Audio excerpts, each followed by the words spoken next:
In this problem, we need to determine the value of the given trigonometric expression. Now what we'll do, we'll begin by first computing the individual trigonometric ratio. Let us begin.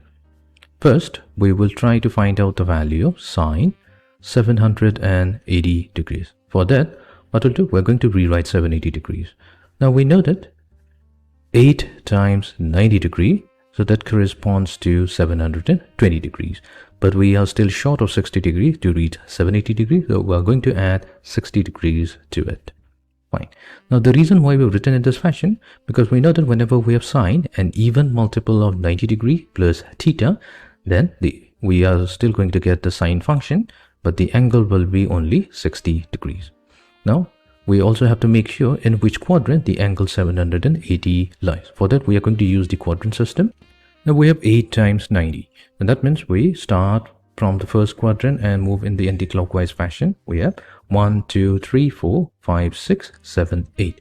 And we also know that 8 times 90 is going to definitely lie in the fourth quadrant because 8 is a multiple of 4. But we are adding an angle 60 degree to it, which will take us to the first quadrant.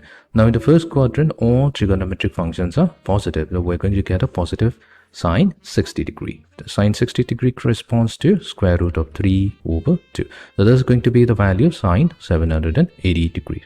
Let's use the same technique to find out the value of sine 480 degrees. Now first we are going to rewrite 480 degrees. So we have sine 6 times 90 degree, that's 540 degrees. So if we subtract 60 degree from it, we're going to get 480 degrees. So here we have sine, an even multiple of 90 degrees. So sine is going to remain as sine, but the angle will be 60 degree. We need to check in which quadrant. 6 times 90 degree first line.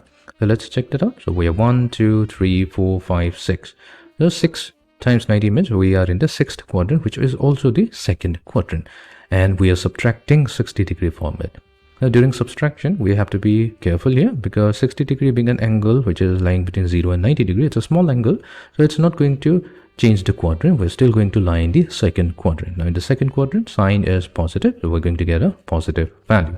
So this value corresponds to square root of 3 over 2. Now let's find out the value of cosine 120 degrees.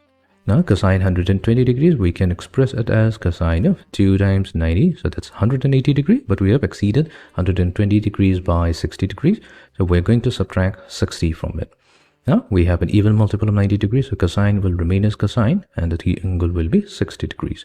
So 2 times 90 means we are in the second quadrant, and subtracting 60 degrees from it is not going to make any change. We're still going to lie in the second quadrant. Here the sine function is positive. Everything else is negative, so we are going to have negative cosine 60 degree, and negative cosine 60 degree corresponds to a value of negative half. Let's also find out the value of sine 150 degrees.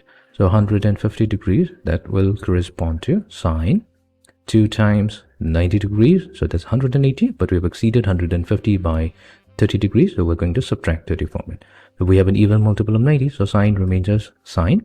You have sine 30 degree. The 2 times 90 means we are in the second quadrant, and subtracting 30 degree, a small angle, not going to affect it, still going to lie in the second quadrant where sine is positive. So we're going to get a positive value. Now that we have obtained the value of each of the individual trigonometric ratios, we are going to substitute this into our original expression. So let's do that. So we have sine 780 degrees. So that came out as square root of 3 over 2. Multiply to sine 480 degree, which is also square root of 3 over 2. Then we have sine 120 degrees. We had, now next we have cosine 120 degrees, which came out to be negative half. So we have negative half multiplied to sine 150 degrees, which is positive half. Now let's compute this value. So we have 3 over 4 minus 1 over 4. And this gives us a value 1 over 2. Now that means the value of the trigonometric expression sine 780 degree times sine 480 degree added to cosine 120 degree times sine 150 degree. So this gives us a value 1 over 2.